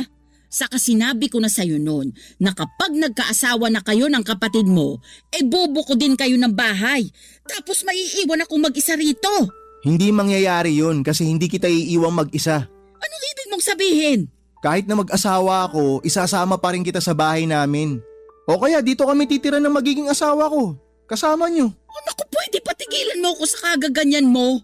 Ayokong makisama sa inyo ng mapapangasawa mo. Dahil baka magkaroon lang kami ng problema pag tumagal. Ang gusto ko lang naman makahanap ng matinong lalaki na makakasama ko sa buhay. Ni sa hinagap ay hindi ko akalain na aabot kami sa mainit na pagtatalo ng nanay ko. Hindi na kasi ako nakapagpigil na mapagsalitaan siya ng hindi maganda lalo na at nalaman ko na mayroon na naman siyang kinakausap na ibang lalaki. Siyempre, hindi niya yon nagustuhan kaya nakapagsalita rin siya nang masasakit sa akin na naging dahilan para lalo akong magalit sa kanya. Sa totoo lang ay naisip ko nga na umalis na muna sa bahay namin kasi ayoko siyang makita at makasama. Para sa akin napakatigas ng ulo ng mama ko. Naturingang mas matanda sa amin ang kapatid ko pero parang walang natutuhan mula sa mga karanasan niya sa buhay. Hirap na hirap siyang intindihin na concern lamang ako sa kapakanan niya dahil baka masaktan na naman siya. Hindi nagtagal ay naging sinanong kausap niyang lalaki at makaraan lang ang 1 buwan ay iniwan ulit siya ng karelasyon niya. Sa kadahilan ng hindi ko na matandaan.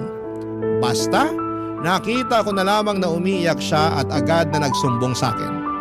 Punong-puno na ako sa katigasan ng ulo ng nanay ko at mas lalo ko lang ginustong umalis sa bahay namin. Para hayaan na lamang siya sa mga bagay na gusto niyang gawin. Total ay matigas naman ang ulo niya kaya bahala na siya sa buhay niya. Pero hindi yun nangyari kasi makaraan lamang ang 2 linggo ay nagkasakit si mama. Akala namin ang kapatid ko ay simpleng sakit ng tiyan lamang yon na lumala kaya sinugod na namin ang mama sa ospital. Maraming laboratory test na pinagawa sa kanya at matapos noon ay nadiskubre nilang may cancer siya sa small intestine.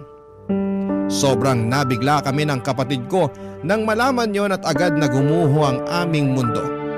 Hindi nga nagtagal ay nagsimula ang gamutan ni mama at kasabay noon ang mabilis na panghihina ng kanyang katawan at pagbagsak ng kanyang resistensya papadudot.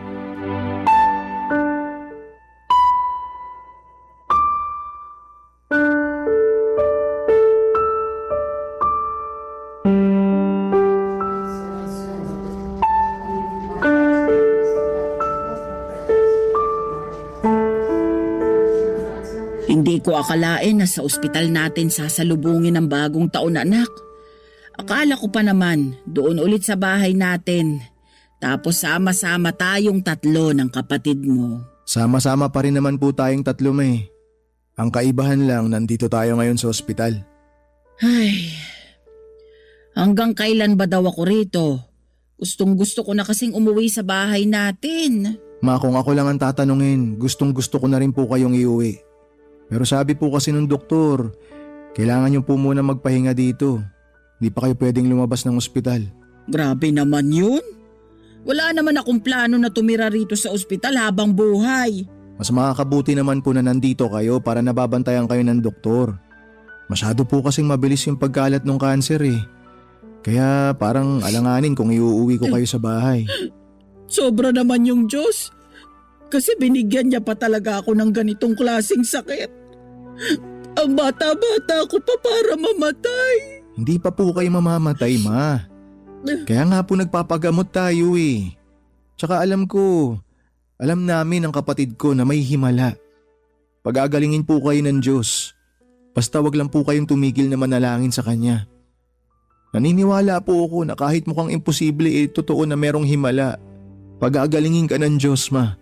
Ewan ko, pero nararamdaman ko na baka hindi na rin ako magtatagal. Ma naman, huwag naman kayo ganyan magsalita. Nagpapakatotoo lang ako. Saka nararamdaman ko sa katawan ko na baka hindi ko na rin kayanin. Ma naman eh. Sorry anak, kasi baka hanggang dito na lang ako. Sorry kasi baka maiwan ko na kayo ng kapatid mo. Alam mo ba, ang sakit-sakit na ng katawan ko. Kahit nga igalaw ko lang ang mga daliri ko, ang sakit-sakit na. Ayoko na rin kumain, wala na akong gana. Nararamdaman ko na talaga na anumang sandali, mawawala na ako. Huwag po kayo magsalita ng ganyan. Hindi pa po kami handa na mawala kayo. Ako rin naman hindi pa handa eh. Siyempre gusto ko pa kayong makita na ikasal, bumuo ng sarili ninyong pamilya at magkaapo pa sa inyo. Kaya lang wala na eh. Wala na tayong magagawa. Baka oras ko na rin talaga. Naisip ko, ayos na yun. Kasi napagtapos ko na kayo ng pag-aaral ng kapatid mo at may kanya-kanya na kayong trabaho. At least, kung aalis man ako, alam ko na maiiwan ko kayo na nasa mabuti na katayuan sa buhay. Hindi na ako mag-aalala na baka magutom kayo o kung ano pa man. Pero kailangan pa po namin kayo, kaya sana lumaban pa kayo, ma. Lumalaban naman ako sa abot ng makakaya ko. Pero gusto ko lang ding magpaalam sa iyo ng maaga. Sakaling isang araw, hindi na lang ako magising. Anak, huwag mong pababayaan yung kapatid mo ha. Dalawa lang kayo, kaya dapat kayo ang magkakampi sa buhay. Alam ko na independent naman kayo pareho. Pero huwag niyo pa rin kalimutan na kumustahin ang isa't isa, lalo na kapag nawala na ako. Huwag mo rin pabayaan ang sarili mo, Lexer. Maghinay-hinay ka sa pagkakape kasi sumasakit na yung tiyan mo. Alagaan mo ang sarili mo. Huwag kang magpakalunod sa trabaho. At subukan mo rin kumilala ng babae na pwede mong makarelasyon. Masarap magkaroon ng asawa at mga anak. Tingnan mo ko. Meron akong mga anak na mabait at maalalahanin. Palagi ko kaya kayong pinagmamalaki ng kapatid mo sa lahat ng kakilala ko. At proud na proud ako sa inyo. Proud na proud din po kami na meron kaming mama na katulad nyo. Na nagtaguyod sa amin kahit na iniwan tayo ni Papa noon. Palagi ko rin po kayong binibida sa mga kaibigan ko, ma. Kahit nung nag-aaral pa ako sa mga kaklase ko, lagi kayo ang bukang bibig ko. Kahit ngayon na nagtatrabaho na ako. Salamat anak. Hindi mo alam kung gaano mo ko napasaya. Kahit na hindi ako perpektong nanay, kahit na nakagawa ako ng maraming kamalian sa buhay ko, lalo na nung naging desperado ako na makahanap ng karelasyon. Higit pa sa mga bagay na yon, yung pagmamahal ko sa inyo ng kapatid mo. At napagtanto ko na hindi ko kayo kayang ipagpalit kanino man. Sorry kung medyo huli ko na yun nalaman. Ngayon pa talaga, kung kailan bilang na lang sa mga daliri ko sa kamay yung araw na ilalagi ko sa mundo. Papadudot kung masakit na sa akin na makitang umiiyak si mama noon. Kapag nabibigo siya sa pag-ibig ay dobleng sakit. Hirap at lungkot ang naramdaman ko noong nagkasakit siya at nakaratay na sa higaan. Kulang na lang ay dasalan ko ang lahat ng santo para pagalingin nila ang nanay ko. Ayaw pa namin siyang mawala sa amin pero kitang-kita ko na sobra na rin siyang nahihirapan. At sino ako para ipagkait sa kanya ang makapagpahinga na sa mundong ito kung doon lamang siya makakaramdam ng kaginhawahan. Kaya nga nitong February 2025 ay tuluyan nang namaalam ang pinakamamahal naming mama. Sobrang bilis ng mga pangyayari. Hindi na kami nakapaghanda at hanggang ngayon, biglang-bigla pa rin kami ng kapatid ko. Marami pa kaming pangarap sa buhay na kasama si mama at gusto pa namin siyang makasama na mapuntahan ang mga lugar na pangarap niyang puntahan. Pero alam namin na hindi na yon mangyayari. Hanggang ngayon ay natutuliro pa rin at naliligalig ang aking puso. Sa kasalukuyan ay nagpapakatatag na lamang kami ng kapatid ko. Palagi pa rin naming naaalala si mama at ang mga aral sa buhay na itinuro niya sa amin simula pagkabata. At kahit na iniwan na niya kami sa mundong ito ay nananatili siyang buhay sa aming alaala. Maraming salamat po Papa Dudut sakaling mapili po ninyong i-area ang istorya ng buhay ko at ng aking pamilya. God bless and more power sa inyong istasyon. Palagi number 1 sa puso namin ang Barangay Love Stories. Ang inyong forever, kapuso at kabarangay, Lexer.